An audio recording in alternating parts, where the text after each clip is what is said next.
What's up YouTube? Welcome back to another Demi Splains. This is a video to help you guys decide on what kind of builds you want to do for a race starter, specifically for the new Turmoil and Mayhem races that are coming, or also for a league starter in the future. If you're just having trouble deciding what kind of builds you want to go for, or like what you should really be looking for when you're choosing from a build. So we're gonna go ahead and get into that. But first, I wanted to talk about our Patreon, which is just super quick aside. We've already hit goal 1 and we're almost like halfway past goal 2, so if you just have any interest in supporting myself in creating YouTube content and doing Twitch live streams or whatever, there's a link in the description below.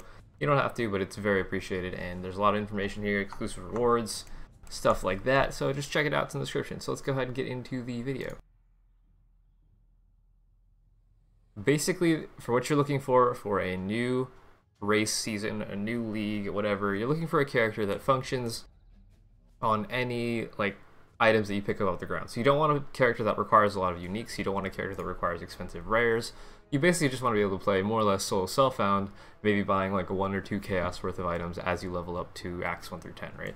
So I have a guide in the Demi Splains playlist, which I'm gonna link every single one of these things that we talk about in the description below this video. So this is my Demi Splains on how to make any build budget, but a summary, because it is a long video. I go through a lot of my own builds and tell you how to make them cheap. But effectively, what you do is you look at a build guide, you figure out what the expensive items are by just checking them on PoE Trade. If there's like any uniques, see which ones are expensive, make sure that you don't need any of those to actually make the build function. And then if you do need something, like say for example, you need stun immunity on an energy shield build, and you can't afford Skyforce, you then look for the budget options, which would be Eye of Chayula, an amulet, or Valerium, the ring, or like Helm's Roots, the boots. Like you just look for the 1 to 2 chaos replacement options, basically. So that being said, this video is a great resource for that, but we're going to go into the builds that I think would be a good option for starting the race season or a new league, whatever. So my favorite build for this out of my personal ones is my Flying Purple People character.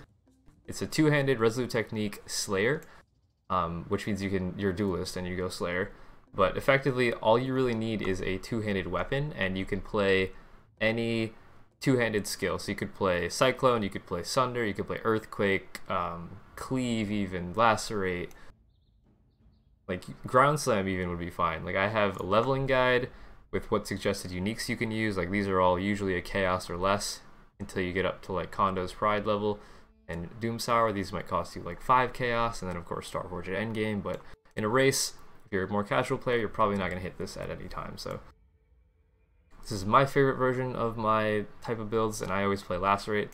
It's very, very fun, it's fast, it's super safe, especially when it comes to like farming labs. You can generate currency in the race so you can afford to buy all your other stuff. But your end game is mostly rares and like 2 uniques, or I guess 3 uniques if you avoid hard. So it's pretty easy to get there with just rares. And like, if for example, if you go for a Kondo's Pride at end game, this sword will let you do every content in the game. So it's a great build for that. And then my second build that I would recommend is my Tinkerskin Crit Life Lightning Trap Saboteur. The only unique that it's using is a Wise Oak and a Tinkerskin, but you don't need either of those things. This is a super budget build, and it's got extremely high DPS and scales very, very well with the amount of currency investment that you put into it. Like, it's a super cheap trapper, effectively. You start with Lightning Trap really early on, and you just level with Lightning Trap all the way to endgame. And you're able to just like murder everything in the game with it. It's very fast, as you can see. It's pretty fun. You throw like 2 trap sections into each pack, and then they just explode with lightning damage. It's great.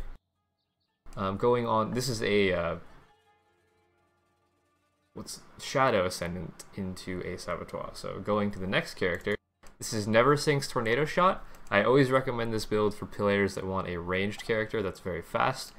He has a ton of information in this video, or in this forum guide, sorry, about like everything. Basically, like he has a lot of different variants of it, which is awesome. It's a super fast and it's super cheap. It scales very well with currency, which is exactly what you want when you're looking for a race build, right? But it has a ton of different types of archer builds, which I think is awesome. Like he's got Tornado Shot, that's mostly elemental. He's got Lightning Arrow Barrage Scion. This one is a Raider version. This is a Scion. This is a Penetration Elementalist Assassin. Like he's got so many different things. He's got a Doomflesh Prism Avatar Scion. Like there's a ton of information here. So if you ever need to know how to play a ranged character that's simplified and easy to learn, Never Sinks Tornado Shot. Going to the next video. This one is by Gazzy. He's the Summoner God, as many of you know. This is his budget SRS Baron Life character, and you don't need the Baron to play, obviously, but it's a very, very fast build that's like race viable, obviously. That's why I have it in this video, but it's like, it's not a Necromancer support. It's an actual solo play thing. It's very tanky, very safe, very good DPS. It's got a video guide, summoner guide. It's got all of the information that you might need. And Gaz is a great dude. If you ever need any questions answered about his builds or summoners in general, pop into his stream. He's a great guy. Always willing to help out new players. But he's got leveling trees. He's got like how to start your character, etc. And it's very simplified. You basically just start SRS and you just do whatever you want after that. Next character. This is a two-handed Warchief totem that I just found on the forums. It seems like it's pretty well thought out. And this is more or less for boss fighting, or boss killing, boss farming, whatever you want to say it. But it works with like two-handed melee stuff, right? He says the build is dead, but I don't believe that's true, because it's two-handed melee Warchief. You can't really mess it up. And like effectively, your endgame goals are a disfavor, but you can use any rare two-handed weapon, whether it's a sword, axe, mace, whatever. He's got pretty good like explanations of all the uniques and all the gear that he's looking for and what kind of priorities you want to go for. And here's the budget version, which I really liked. Basically just a Bringer of Rain and a two-handed axe, and then everything else is like rares. It's great. Scales pretty well. Next build, we have Afak's Crimson Cyclone. This is an extremely in-depth build guide by one of my friends, Afak. And yeah, just it's really cool. It's purely physical damage. It's meant to be Cyclone. It doesn't require any like high-end uniques. You just like, you choose a two-handed axe effectively, and there's a lot of leveling two-handed axes. You can start with, oh man, I don't even know. If you go to the wiki and look at two-handed axes, there's like basic low-level ones, and in the end game you'll scale up into Kalms and Hasmonas, and then into Series' Favor you get that far. But these two weapons you will be able to complete the game with, and it's pretty cool. You just use basically rares for the rest of your items, which is like what you're looking for. Again, you want cheap builds that can scale off mostly just rares, and you'll be fine. Of course, he has all of his skill trees, bandit choices, all of that other good stuff. Great build. It looks very cool because it just bleeds everything. It's great. And he's got all your frequently asked questions in here as well. Alright, so next character. This is by Engineering Eternity. This is his max block, or not max block. It's a Blade Flurry block gladiator, right? And it's super cheap. And it scales incredibly well into the end game.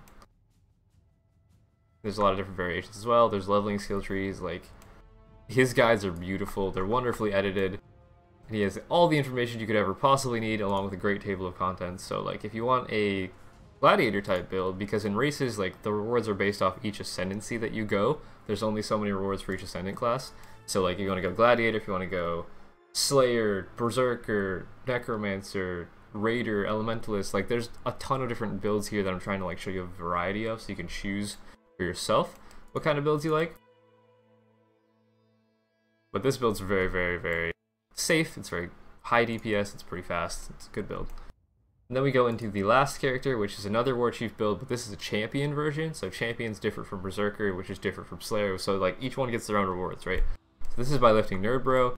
It's made to be a budget-friendly league starter type thing, and it's made for farming out labs. Again, that would generate you a lot of currency, but it is two-handed again, and he's got all of the basic stuff in here. Your forum guide, your path of building, the really expensive version, like all the good stuff that you need to make an endgame character, and push it into something that like you'll be able to race into the higher end content and level up safely, so that you can achieve your prize pool and actually potentially win an Altar Demigods, which I think is the reward for first place of each ascendancy this league. But yeah, same thing. It's got all the strengths, weaknesses, damage setups, like gem links, skill trees, everything you could ever possibly need to make this character happen. So those are all of my build suggestions.